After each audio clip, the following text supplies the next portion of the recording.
আপনার আমার নাম মোহাম্মদ শাহিন রেজা, গ্রাম মজুরপুর, থানা জেলা মেহেরপুর। আমি সম্মানিত উপজেলা কৃষি অফিসার মোহাম্মদ মনিরুজ্জামান স্যারকে কিছু প্রশ্ন জিজ্ঞেস করছি। অর্থাৎ আপনার নামে যে বিভিন্ন নিউজ পেপার পত্রিকায় যেগুলো দেখছি সংবাদ মাধ্যমে, যে আপনার যে নিউজগুলো এগুলো কি সত্য না মিথ্যা?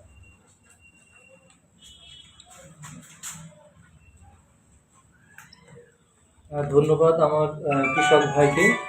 আমাদের এখানে আমাদের কৃষক ভাইরা উপস্থিত হয়েছেন। কৃষক ভাইরা মূলত উপস্থিত হয়েছেন এই জন্য যে আমাদের এই কৃষি সম্প্রসারণ অধিদপ্তর মেহেরপুর সদর কর্তৃক যে আমাদের বিভিন্ন কৃষি প্রণোদনা, কৃষি বিভিন্ন কর্মসূচি এবং প্রকল্প বাস্তবায়ন হচ্ছে, সেই বিষয়ে বারংবার আমাদের এখানে গত 1 বছর যাবৎ বিশেষ করে চ্যানেল 24 বিভিন্ন নিউজ প্রচার করছে তারা। তো এই 1 বছর যাবৎ তারা কয়েকবার নিউজ এখানে প্রকাশিত করেছে, প্রচার করছে। তো গত 7/11/2025 তারিখে রাত 9টার সময় চ্যানেল 24-এ কৃষি দুর্যোগের কারণ অসাধু কর্মকর্তা সার্চ লাইট সেটাতে তারা শিরোনামে প্রচার করেছে। তো সেখানে মূলত যে জিনিসগুলো এখানে দেখানো হয়েছে, যে বিভিন্ন বিষয়ের উপরে এখানে দেখানো হয়েছে, সেখানে একটা জিনিস সবচেয়ে বেশি যেটা প্রথমত আসছে যে মেহেরপুর সদর উপজেলাতে আমরা যে 4000 জনের ভিতরে আপনার পেঁয়াজের বীজ যেটা বিতরণ করেছি, সেই পেঁয়াজের বীজ বিতরণ সম্পর্কে এখানে প্রশ্ন উঠেছে যে পেঁয়াজের বীজে তারা বিভিন্ন কৃষকের কাছে গেছেন। সেই কৃষকের কাছে যেটা হয়েছে যে কৃষক ওখানে বলছেন যে তাদের পেঁয়াজ থেকে ঘাস জন্মাইছে কিভাবে, এটা একটা প্রশ্ন আসছে। তো আমরা এখানে গত দিনও সরজমিনে এই মাঠটা পরিদর্শন করেছি। মূলত আমাদের মেহেরপুর সদর উপজেলাতে 2024-25 অর্থ বছরে বিতরণকৃত পেঁয়াজের বীজ নাসিক N53, যা ভারতীয় একটি জাত, এবং এর সরবরাহকারী প্রতিষ্ঠান হলো বঙ্গ এগ্রিটেক লিমিটেড। সরবরাহকৃত 4000 কেজি বীজ লট থেকে বীজ প্রত্যয়ন এজেন্সি মেহেরপুর কর্তৃক দৈবচয়নের মাধ্যমে সংগৃহীত আঞ্চলিক বীজ পরীক্ষাগার যশোর কর্তৃক পরীক্ষার ফলাফল দেখা যায় যে স্বাভাবিক বীজ গজানোর হার ছিল 80% এবং অস্বাভাবিক চারা ছিল 4%। তো সেই জায়গাতে আমাদের বীজ অঙ্কুরোদ্গমের ক্ষমতা 84%, যা বীজ প্রত্যয়ন কর্তৃক সন্তোষজনক হয়। সুতরাং পেঁয়াজ বীজ হতে ঘাস জন্মাতে আর পারে না, কারণ এটা একটি আপনার হচ্ছে এই যে ল্যাব থেকে টেস্ট করা বীজ, যেখানে 84% হয়েছে এবং ল্যাব বলেছে এটা সন্তোষজনক। তো আমরা সেখানে যারা অভিযোগকারী ছিল, ইসাখালী গ্রামের কৃষক রবিউল ইসলাম, শফিকুল, আব্দুর রাজ্জাক ও মুহিদুলের নাম পেঁয়াজ বীজ বিতরণের আমাদের যে মাস্টার রোল আছে এখানে, সেই মাস্টার রোলে তাদের কোনো এখানে নাম নাই। আমরা এখানে যাচাই বাছাই করে দেখেছি যে এখানে এই বুড়িপোতা ইউনিয়নের এই যে পেঁয়াজের বীজের কথা বলা হয়েছে, সেই মাস্টার রোলে এই যে রবিউল ইসলাম, শফিকুল, এদের কোনো নাম নাই, মুহিদুলের কোনো নাম নাই মাস্টার রোলে। সুতরাং তারা যে এটা করেছে, প্রচার করেছে, এটা সম্পূর্ণ আপনার উদ্দেশ্য প্রণীতভাবে প্রচার করছে। তাহলে আপনি অপরদিকে আপনার গ্রীষ্মকালীন পেঁয়াজ কর্মসূচি তালিকাভুক্ত কৃষক একজন ছিলেন খলিল।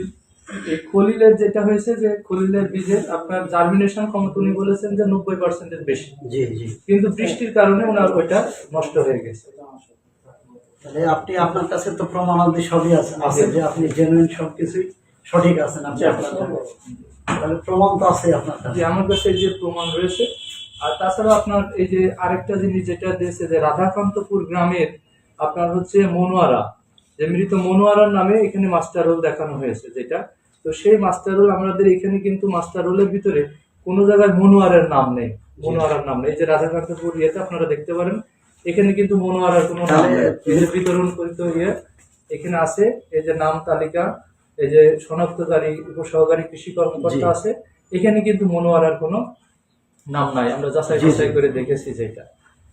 তো আমার এখানে আরেকটি যে জিনিসটা হয়েছে যে যশোর অঞ্চলের টেকসই প্রকল্পের আওতায় একটি জিনিস দেখানো হয়েছে যে বাস ক্রয়ের বিষয়ে যেটা দেখানো হয়েছে, যে মৃত মানুষের নামে যে বাস ক্রয়টা যেটা দেখানো হয়েছে, এটি মূলত আমাদের যে যশোর অঞ্চলের টেকসই কৃষি সম্প্রসারণ প্রকল্পের মাশরুম প্রদর্শনীতে মূলত এই মাশরুমের স্পন রাখার জন্য আপনার এখানে বাঁশের র্যাকের কথা বলা হয়েছে। কিন্তু এই জিনিসটা আমরা যেটা দেখছি যে বাস্তবে দেখা যায় যে কাঠের তৈরি যে র্যাকগুলান আছে, জি এই কাঠের তৈরি র্যাকগুলান আপনার বাস্তবিক অর্থে এইগুলান হলো খুব টেকসই হয়, যে এই র্যাকগুলান খুব টেকসই হয়। এই জন্য আমরা যেটা করেছি যে ওখানে বাঁশটা দীর্ঘস্থায়ী হয় না, জি এই জন্য আমাদের এখানে দুইটা প্রদর্শনী ছিল। এই হচ্ছে আপনার এই র্যাক ছিল। র্যাকের ছিল দুইটা প্রদর্শনী, একটা ছিল এই সোহাগের বাড়িতে, আরেকটা আমাদের আছে আমদহের শামসুলের। তো সেখানে আমরা কি করেছি, আমাদের যে টাকাটা বরাদ্দ ছিল এখানে, এই 4200 টাকার বরাদ্দ ছিল, সেখানে ভ্যাট আইটি বাদ দিয়ে আমরা তাদেরকে যে একটা দুইটা একসাথে আমরা কিন্তু র্যাক দিয়েছি। এই র্যাক কিন্তু আমাদের এখান থেকে আমাদের উপসহকারী কৃষি কর্মকর্তা জনাব জাকারিয়া পারভেজ কিন্তু ক্রয় করেছেন, এবং তার সাথে আমাদের এই যে অফিসের মোকাদ্দম যিনি আছেন তিনিও কিন্তু এই ক্রয়ের সময় ছিলেন এই জায়গা থেকে। তো সেখানে যেটা সমন্বয় করতে যেটা দেখা যাচ্ছে যে আমাদের যখন সমন্বয় করতে হয় তখন আপনার ওখানে আমাদের এই যে বাসটা যেটা সেটা ক্রয় রেখে সেটা আমাদের যিনি হেড ক্লার্ক আছেন, হ্যাঁ নব্য, উনি নব্য আপনার হচ্ছে ওই যে পদোন্নতি প্রাপ্ত ছিলেন, তো ওখানে ওনাকে মানে ইম্পোজ করে এই জিনিসটা বাস দেখিয়েছেন আর কি। অন্য লোক তাকে এই যে প্ররোচিত করে এটা বাস দেখিয়েছেন। আমাদের এই যে সোহাগ এবং হচ্ছে ইয়ার বাসাতে কিন্তু এখনো সংরক্ষিত আছে, যেটা আমাদের মাঠ পর্যায়ে তদন্ত করে গেছেন গতদিন এসে আমাদের স্যারেরা, তারা দেখছেন যে এখানে আমাদের এই বাড়িতে যে গতকালকের আমরা ছবি, সেখানে কিন্তু তাদের বাড়িতে সংরক্ষিত আছে। এবং আমদাহে আপনারা যদি যান আমি আমি তো ভাবছিলাম যে আপনার বিভিন্ন পেপার পত্রিকায় যে মোবাইল ফোনগুলো যে নিউজ আসছে জি মেহেরপুরে, আমি তো ভাবছিলাম যে আপনারা, আপনি একটা ফার্স্ট ক্লাস অফিসার, আমি জানি জি যে এরকম কাজের সাথে তো অবশ্যই জড়িত হওয়ার কথা না, যে 4042 টাকা মাইনে খাওয়ার প্রশ্নই ওঠে না, কিন্তু আপনি এরকম কাজ করেন। আমি তো ভাবছিলাম যে স্যার অবশ্যই এগুলোর সাথে জড়িত আছে, কিন্তু প্রমাণাদি তো সবই আছে দেখছি। আচ্ছা, আমরা তাহলে, আরো যেটা আছে আপনি জি। ইয়ে করতে পারেন। যেমন এখানে আরেকটা জিনিস ওনারা বলছেন যে আরমান বীজ ভান্ডার কর্তৃক আপনার হচ্ছে এই যে কয়েক লক্ষ টাকার এখানে দেখানো হয়েছে যে বীজ সার নেন কিনা। জি তো এইটা মূলত এই যে আরমান বীজ ভান্ডার যেটা, এই যে আরমান বীজ ভান্ডারের এই যে 8 লক্ষ টাকার একটা বিল এখানে দেখানো হয়েছে। জি তো এই 8 লক্ষ টাকার বিলটা আপনারা খেয়াল করলে দেখবেন যে এখানে কিন্তু সিগনেচার আছে আলমগীর হোসেন, আর এখানে পরিশোধ করেছে হচ্ছে উমর ফারুক, যেটা হলো আপনার উচ্চমান সহকারী অর্থাৎ যিনি হিসাব রক্ষক তিনি। Accountant। আর এইটা সইটা হয়েছে আপনার যেটা দেখবেন 25/3/24-এ, জি। 25/3/24-এ। আমি কিন্তু যোগদান করছি 16/4/24-এ। 24-এ, তার মাসে এই বিলগুলো হচ্ছে আমার আগে আসার 1 মাস আগে আগে, করা জি, এই জি। বিলটি।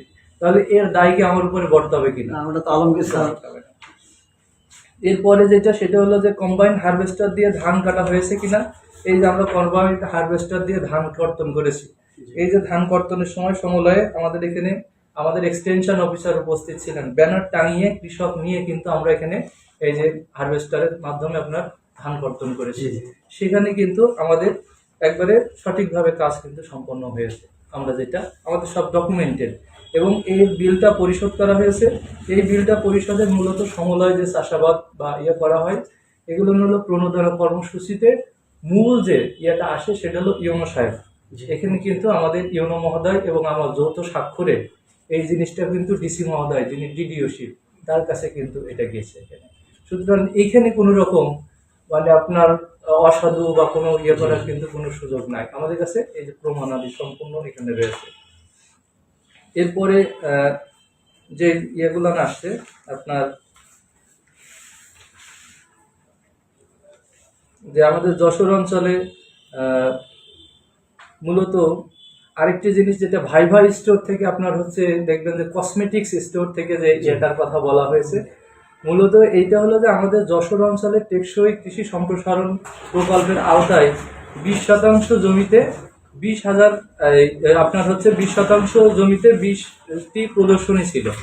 এই প্রদর্শনীর এই যে 4 নম্বর যেটা বরাদ্দপত্র, এই 4 নম্বর আমরা সংযুক্তিতে যেটা দিয়েছি, যে বরাদ্দপত্রে দেওয়া আছে যে আমাদের এখানে দিতে হবে যে আপনার হচ্ছে এই যে বালাইনাশক, জৈব বালাইনাশক হিসাবে ট্রাইকোডার্মা অথবা জৈব ছত্রাকনাশক অথবা নেট অথবা পলিসেট। তো এইটা যেটা করা হয়েছে প্রকৃতভাবে আমরা যেটা করি সেটা মাঠ পর্যায়ে এটা জৈব যে বালাইনাশকগুলো আছে, এটা আমরা টিআর অ্যাগ্রো যেটা আছে যে আপনার আছে আমঝুপিতে, সেখান থেকে কিন্তু আমরা এটা ক্রয় করে তাদেরকে দিয়েছি। হ্যাঁ, তো এইখানে আমাদের সমন্বয় ভাষা যেটা দেখিয়েছেন আমাদের হেড ক্লার্ক সাহেব, সেখানে তিনি এখানে ওই যে আপনার হচ্ছে মনোহারীর দোকান যেখান থেকে বিভিন্ন জিনিস কেনা হয় এটা কিন্তু দেখিয়েছেন। আর এটা 20 জন আমাদের হচ্ছে কৃষক আসেন যারা একবারে আমাদের হচ্ছে তালিকাভুক্ত, এবং সেখানে তারা নিয়েছেন সেই মর্মে কিন্তু আমাদের এখানে যে রেজিস্টার আছে, এই রেজিস্টারে এই যে 20 জন যে কৃষক তাদের কিন্তু তারা নিয়েছেন এবং তাদেরকে বিতরণ করেছেন এই যে উপসহকারী কৃষি কর্মকর্তা। সেখানে এই যে 20 জন কৃষকের এই যে জৈব বালাইনাশক তারা পেয়েছেন কিন্তু এগুলো তো সঠিক, সব সঠিক, সেগুলো সব ডকুমেন্টেড আমাদের এইগুলা। এই যে এই যে এই হলো আমাদের তো এই জিনিসটা আমরা সেটা একবারে ডকুমেন্টেড জিনিস। আমরা তো যা দেখছিলাম বিভিন্ন পেপার পত্রিকায় থেকে মনে হচ্ছিল যে আপনি এরপরে একটা ফার্স্ট ক্লাস অফিসার হয়ে এই যে চাষিদের সঙ্গে যেরকম করছেন, আসলে আমরা সমস্ত ডকুমেন্টসই দেখছি। তো যাই হোক, মানে আমার আরো কিছু ইয়ে আছে বক্তব্য যেটা আপনার এই যে দেখানো হয়েছে, জি, সেখানে দেখানো হয়েছে আপনার যেমন এমন কিছু দেখানো থাকলে দেখান। এই যে আমাদের এটা দেখেন একটু, জি, যেটা মেহেরপুর বড় বাজার থেকে মোয়াজ্জেম হোসেনের দোকান থেকে যেটা বলা হয়েছে যে Signature, মোয়াজ্জেম জি। হোসেন মারা গেছে, কিন্তু সেক্ষেত্রে কিভাবে তার সিগনেচার ইয়ে নেওয়া হলো। তো এইখানে যেটা হয় মোয়াজ্জেম হোসেন মারা গেল, মোয়াজ্জেম হোসেনের দোকান কিন্তু আছে সেখানে, জি, জি, আছে। যে মেসার্স মোয়াজ্জেম হোসেন, জি, এবং তিনি একজন বিসিআইসি ডিলার। তার এই যে মেয়ে, জি, তার মেয়ে এই যে আপনার মনিরা মনিরা নাজমা, জি। এই মনিরা নাজমা কিন্তু তার হচ্ছে হাজবেন্ড, তার হাজবেন্ড লিটন, জি। সে কিন্তু দোকানটা পরিচালনা করে। জি। আমরা কিন্তু দীর্ঘদিন যাবত এই দোকান থেকে কিন্তু বিভিন্ন রকম মালামাল আমরা কিন্তু সংগ্রহ করি। তো সেখানে এই যে লিটন যিনি আছেন, যিনি পরিচালনা করছেন, তিনি কিন্তু স্টেটমেন্ট দিয়েছেন আমাদেরকে জি, যে এখান থেকে আমাদের কিন্তু শুধুমাত্র সার না, তিনি বালাইনাশক নেন, জি। বীজ, আমরা এই যে যেমন হাইব্রিড বীজের জন্য জি। এখন বলছে, ধানের বীজটাও কিন্তু নেওয়ার জন্য তিনি জি। বলছেন, এরকম বীজ, সার আর কৃষি উপকরণ যা লাগে আমরা কিন্তু তার এখান থেকে নিই। বিভিন্ন সময়ে যেগুলা যে ইয়েতে সিগনেচার করে তার বিভিন্ন কর্মচারী আছে, তারা কিন্তু সেটা বিভিন্ন সময় সিগনেচার করছেন এইগুলা। তো আমরা এইগুলা দেখছি। আর মূল হলো যে জিনিসটা, সেটা হলো যে বিপ্লব নার্সারির কথা বলা হয়েছে, যে মিম নার্সারি, এই যে মিম নার্সারি বিপ্লব যেটা আছে, সে কিন্তু দীর্ঘদিন যাবত আমাদেরকে আপনার বিভিন্ন এই যে চারা সরবরাহ করছে। যেমন আমাদের প্রণোদনা চারা সাতক্ষীরার থেকে তিনি কিন্তু নিয়ে এসে দিয়েছেন। এবার আমাদের কাঁঠালের চারা, নিমের চারা কিন্তু তিনি দূর থেকে এনে দিয়েছেন। তিনি লক্ষ লক্ষ টাকার চারা কিন্তু আমাদেরকে দেন।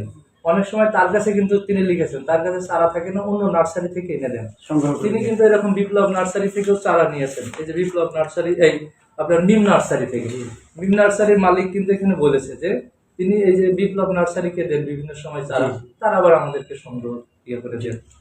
এই জিনিসগুলো আমরা কিন্তু একবারে ডকুমেন্টেড জিনিস আমাদের, যে আমরা কখন কিভাবে কি করছি, হ্যাঁ, সেগুলো আমাদের পুরোপুরি ডকুমেন্টেড আছে। কিন্তু মূল যে জিনিসটা হলো সেটা হলো যে এই যে চ্যানেল 24 যেটা, সেটা আমার এখানে যোগদানের পর থেকেই একেবারেই ব্যক্তিগতভাবে একটা ক্ষোভে প্রকাশের করছেন তিনি। তিনি কিন্তু আপনার হচ্ছে প্ররোচিত হচ্ছেন আবার বিভিন্ন ব্যক্তি দ্বারা। যেমন এখানে আমাদেরকে দেখবেন যে এই যে ব্যক্তিটা আমাদের এখানে আমার হোয়াটসঅ্যাপে আছে, এই হোয়াটসঅ্যাপে বিভিন্ন সময় কিন্তু তারা চাঁদার দাবি করে আসছে আমার এখান থেকে। তারা এখানে আমার ছোপাতে বসে বলতে চাইছে তারা বাইরে বসতে চায়, কিন্তু আমরা কিন্তু বাইরে বসতে চাইনি। জি। এই জন্য কিন্তু তারা যেটা লিখছে যে সে আর কি আমার এই যে হোয়াটসঅ্যাপে সরাসরি আসছে যে তার কাছে এরকম অজস্র দুর্নীতির সে কিন্তু অভিযোগ সে লিখেছেন। সে কিন্তু আরো লিখছেন যে সেখানে আসছিলেন, আসার পরে এখানে লিখছেন যে গতদিন ও আজকেও আপনার ভাই হিসাবে আপনার কাছে গেছিলাম, কিন্তু আপনার ভাই আমার পক্ষ আপনার ভাই হওয়াটা অনুপস্থিত দেখলাম।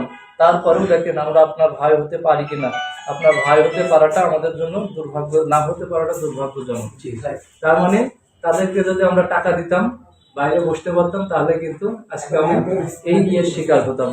ঠিক আছে, এই জিনিসগুলো কিন্তু আমি বারেবার আমাদের থানাকে অবহিত করেছি, আমাদের এডিশনাল এসপি মহোদয়কে কিন্তু আমরা হোয়াটসঅ্যাপে জিনিসগুলো বরাবর পাঠাই, যে তারা কিভাবে আমার কাছে এই যে বিভিন্ন সময় করছে, সেই জিনিসগুলো কিন্তু আমি বরাবর পাঠাই। বরাবর এই জিনিসগুলো কিন্তু আমি হোয়াটসঅ্যাপে পাঠিয়ে দিচ্ছি তাদেরকে তাছাড়াও যেটা করছি সেটা হলো যে ইতিপূর্বে আমার ডিডি স্যারকেও কিন্তু আমি এই যে সাংবাদিক যারা আসছে তাদের বিষয়ে কিন্তু আমি জানিয়েছি, ডকুমেন্টেড করে রেখেছি এই জিনিসগুলো, যে আমি কিন্তু কোনো চাঁদাবাজকে কিন্তু চাঁদা দিব না। আমি এখানে সঠিকভাবে আমার যে কৃষকের উপকরণ আছে সেটা আমি সঠিকভাবে আমার কৃষকের মাঝে বিতরণ করব। এটা আমি অ্যাডামেন্ট। এবং এই বিষয়ে যদি আর কোনো আপনাদের প্রশ্ন থাকে। আপনাকে অনেক অনেক ধন্যবাদ। আমাদের কৃষি প্রধান বাংলাদেশ, তার ভিতরে মেহেরপুর আমার মনে হয় যেন 1 নম্বরে আছে। এখানে সমস্ত ফসলই জন্মায়। আপনি একজন কৃষিবিদ, সেই হিসাবে আপনাকে আমার অনেক, শুধু আমার জন্য না, সমস্ত চাষির জন্য এই যে সার বিষ যে ক্রাইসিসগুলো হয়েছে, এইগুলা আপনি ডিসি মহোদয়ের সাথে বসে আলাপ আলোচনা করি, এবং বিসিআইসির, তারপরে হচ্ছে আপনার ওই যে বিএডিসির যে যারা ডিলার আছে এদের সাথে বসেও আপনি এই সারগুলার যদি সমাধান করতে পারেন, আমরা যে চ্যানেলগুলো যেগুলো দেখছিলাম সমস্ত কিছু তো আপনার কাছে ডকুমেন্টসের উল্টা দেখলাম, বা আপনাকে ভুল বলছিলাম। যে মেহেরপুরবাসীর পক্ষ থেকে আপনাকে আমি সদর আমন্ত্রণ এবং অভিনন্দন জানাচ্ছি। ভুল বুঝেন না, আপনি এখানে থাকেন এবং আপনি এগুলো আমাদের সার্ভিসগুলো একটু দেখেন, সরবরাহ করার জন্য একটু চেষ্টা করেন। আপনাকে আপনাদেরকে ধন্যবাদ জানাচ্ছি। আসসালামু আলাইকুম। জানতে চেয়েছি।